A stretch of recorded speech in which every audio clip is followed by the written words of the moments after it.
नमस्कार, आप देख रहे हैं द इंडिया टॉप। मैं हूं आदेशपुरी। बात करेंगे इस वीडियो में एयर इंडिया की घर वापसी की।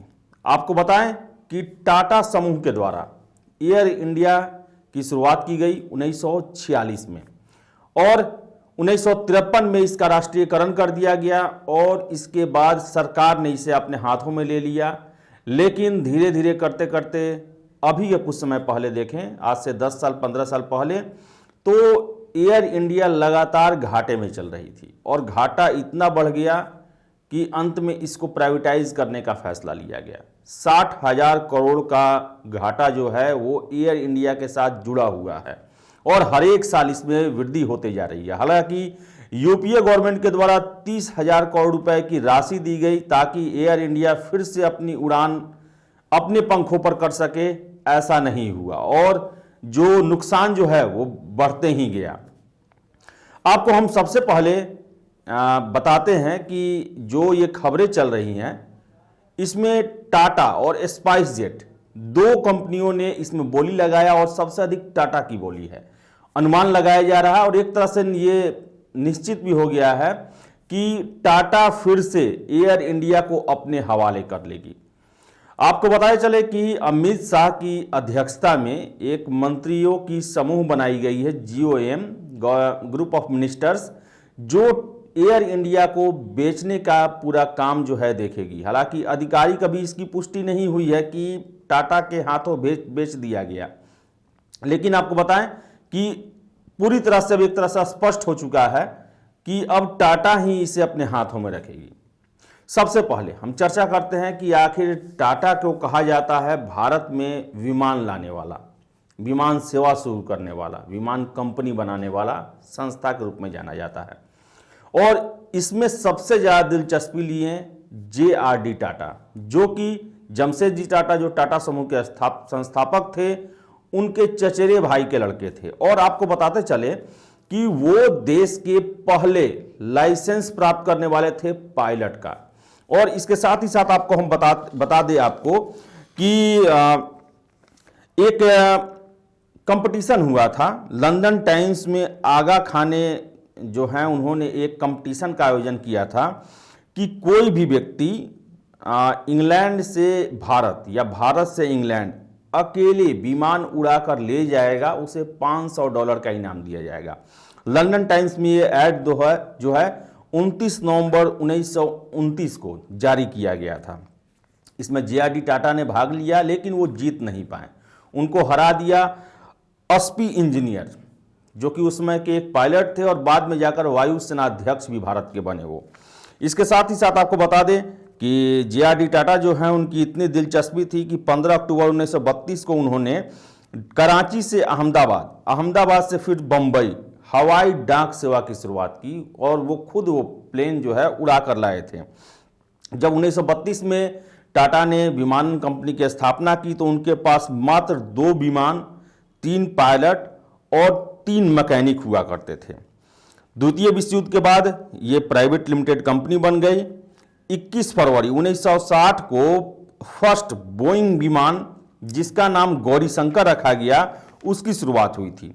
और इसके साथ साथ आपको बता दें कि फर्स्ट डोमेस्टिक एयरलाइंस बॉम्बे से त्रिवेंद्रम 1938 में, जो कि 6 सीटर थी, उसकी शुरुआत की गई थी। और इसके साथ ही साथ फर्स्ट इंटरनेशनल जो है वो दिल्ली से कोलंबो शुरुआत हुई थी इसकी। 1946 में इस विमानन कंपनी का नाम एयर इंडिया दिया गया। 1948 में सरकार ने इस पर अपना स्वामित्व जो है बढ़ाना शुरू कर दिया और 49% अपने स्वामित्व में ले लिया इसे। 1953 में इसका राष्ट्रीयकरण किया गया और 1977 तक इसके चेयरमैन बने रहे JRD टाटा। 28 जून 2017 को प्राइवेटाइजेशन की प्रक्रिया शुरू की गई। और आपको बता दें कि एक बड़ा ही दिलचस्प कहानी है कि जब इसका राष्ट्रीयकरण किया जा रहा था तो JRD टाटा ने नेहरू जी से कहा था, देश के प्रथम प्रधानमंत्री से, कि कृपया कर इसका राष्ट्रीयकरण न करें, सरकारी हाथों में न दें, क्योंकि इस पर नौकरशाही हावी हो जाएगी। और JRD टाटा का ऐसा कहना जो है वो सही हुआ और एयर इंडिया की स्थिति ऐसी हो गई कि उसे आज सरकार को ही प्राइवेट हाथों में फिर से बेचना पड़ रहा है। आपको बताते चलें कि 1952 में लंच मीटिंग में जे.आर.डी. टाटा ने जवाहरलाल नेहरू से कहा था, राष्ट्रीयकरण से एयर इंडिया सुस्त हो जाएगी, नौकरशाही हावी हो जाएगी, सरकार हमसे फूहड़ व्यवहार कर रही है। राष्ट्रीयकरण के बाद सरकार ने मान मनौवल कर जे.आर.डी. टाटा को एयर इंडिया का चेयरमैन बना दिया। टाटा ने बताया था कि अपने दफ्तरी समय का 50% हिस्सा एयर इंडिया को देते थे। वे 25 साल चेयरमैन रहे और हवाई जहाज के शौचालय में टॉयलेट पेपर तक चेक किया करते थे। 1978 में मोरारजी देसाई सरकार ने जे.आर.डी. टाटा को एयर इंडिया ही नहीं, एटॉमिक एनर्जी कमीशन बोर्ड से भी हटा दिया। आपको हम बताते चले कि रतन टाटा, जो कि अभी टाटा समूह के जो हैं चेयरमैन हैं, उनका सपना था कि एयरलाइन बिजनेस फिर से शुरू हो। उन्होंने इसके लिए 3 बार भी प्रयास किया। टाटा सन्स के चेयरमैन रतन टाटा का अपनी एयरलाइन शुरू करने का सपना रहा है। 1995 से लेकर 2001 तक 3 प्रधानमंत्रियों से मिलकर उन्होंने प्रयास भी किया, हालांकि उनकी बात नहीं बनी। इसके बाद 2010 में उन्होंने एयर एशिया का शुरुआत किया। अभी बता दें आपको कि टाटा समूह के पास अभी भी 2 एयरलाइंस है। टाटा समूह फिलहाल एयर एशिया इंडिया और विस्तारा का संचालन कर रही है। एयर एशिया इंडिया में टाटा समूह की करीब 84% हिस्सेदारी है। विस्तारा टाटा और सिंगापुर का ज्वाइंट वेंचर है।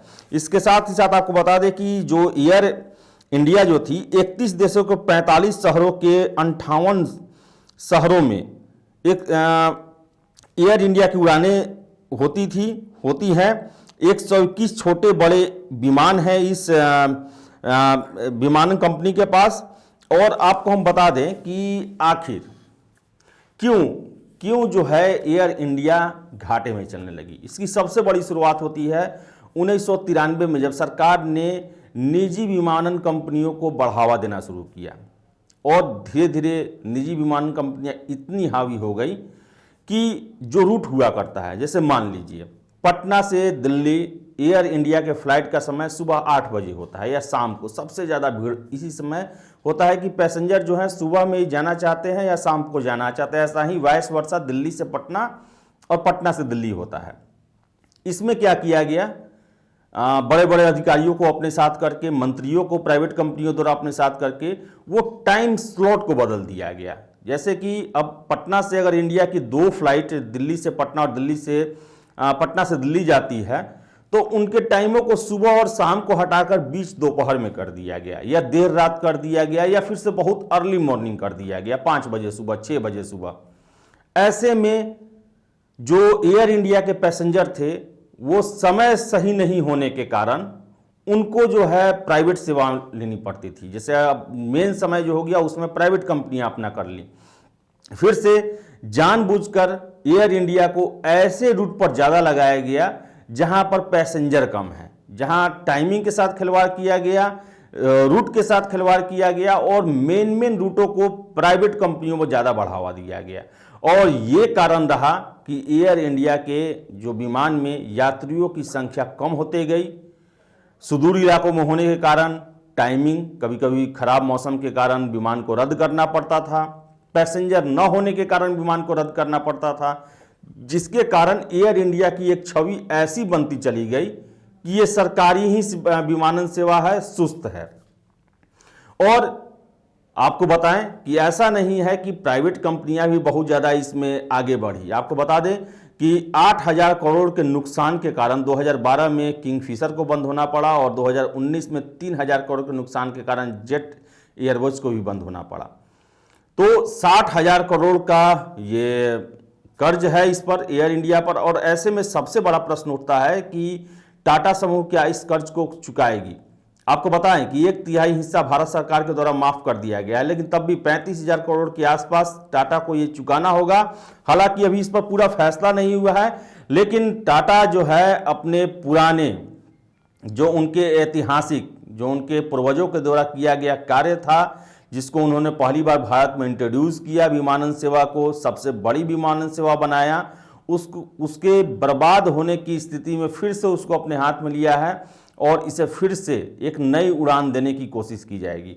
आपको बता दें कि रतन टाटा जो हैं वो अधिग्रहण, या खरीदने के लिए मशहूर रहे हैं। 2007 में उन्होंने कोरस, जो कि एक समय में यूरोप की सबसे बड़ी इस्पात की कंपनी हुआ करती थी और उससे भी जुड़ा हुआ एक कहानी है कि उन्हें 2007 में ही कोरस को क्यों खरीदा गया। 1907 में आपको बताएं कि जमशेदजी टाटा के द्वारा जमशेदपुर में टाटा स्टील्स की स्थापना की गई, शुरुआत की गई। और उस समय भारत में रेलवे का काम बहुत ज़्यादा तेज़ी से चलता था और ऐसे में जमशेदजी टाटा के द्वारा ब्रिटेन से ये कहा गया कि आप जो भारत से लौह अयस्क को इंग्लैंड ले जाते हैं, कोरस की फैक्ट्रियों में उससे इस्पात बनाते हैं, डब्बे बनाते हैं, फिर उसका इंपोर्ट करके भारत लाते हैं। ऐसे में खर्च बहुत ज़्यादा लगता है, समय बहुत ज़्यादा लगता है। उसके आधे से कम मूल्य पर हम आपको इस्पात और डिब्बा बनाने का काम कर सकते हैं, आप टेंडर इसका हमें दें। लेकिन उस समय ब्रिटेन के जो बड़े बड़े अधिकारी थे वो तंज कसे कि एक भारत का छोटा सा एक कंपनी जो है कोरस को कैसे चैलेंज कर सकता है। 1907 का यह मामला था और देखिए परिस्थितियां और समय बदला। 2007 में 100 साल बाद इसी टाटा ने कोरस को पूरी तरह निगल लिया। कहें तो उनके सारे अधिकारी कर्मचारी सभी को सहित जो है वो अपने में अधिग्रहित कर लिया और वर्ल्ड वाइड उसका बिडिंग हुआ था और सबसे अधिक टाटा ने लगाया था। इतना ज़्यादा उन्होंने बोली लगाई थी कि कोई दूसरा कंपनी उसके आसपास भी नहीं फटक पाया। इसी तरह बात करें लैंड रोवर की, फिर से टेटले जो चाय कंपनी है इंग्लैंड की, बहुत सारी कंपनियों का रतन टाटा के द्वारा अधिग्रहण किया गया। लेकिन सबसे बड़ा जो इसमें प्रमुख आ रहा है वो एयर इंडिया का है, जो कि शुरू किया गया था उनके ही पूर्वजों के द्वारा। भारत में पहली बार विमानन कंपनी सरकार ने अधिग्रहण कर लिया। उनके पहले के जो थे JRD टाटा, जो टाटा के चीफ हुआ करते थे, उन्होंने नेहरू जी को मना किया था कि आप इसे सरकारी हाथों में न सौंपें, बर्बाद हो जाएगी। और वही हुआ और फिर से टाटा को इसे संभालने के लिए आगे आना पड़ रहा है। हालांकि इसके भी आधिकारिक घोषणा नहीं हुई है, लेकिन संभावनाएं पूरी है कि टाटा इसे अपने हाथ से बाहर नहीं जाने देगा, अपने विरासत को फिर से अपने पास रखेगा। और देखने वाली बात है कि क्या एयर इंडिया फिर से अब इससे नया उड़ान मिलता है, नया पंख लगता है। और उम्मीद भी यही लोग जता रहे हैं कि टाटा के हाथों में पहुंचने के बाद एयर इंडिया की एक नई पहचान होगी, नई इसकी कार्यप्रणाली होगी और यात्रियों को इससे काफ़ी खुशी भी होगी। तो फिलहाल इस वीडियो में इतना ही। वीडियो पसंद है लाइक शेयर करें, हमारे चैनल द इंडिया टॉप को सब्सक्राइब जरूर कर लें। धन्यवाद।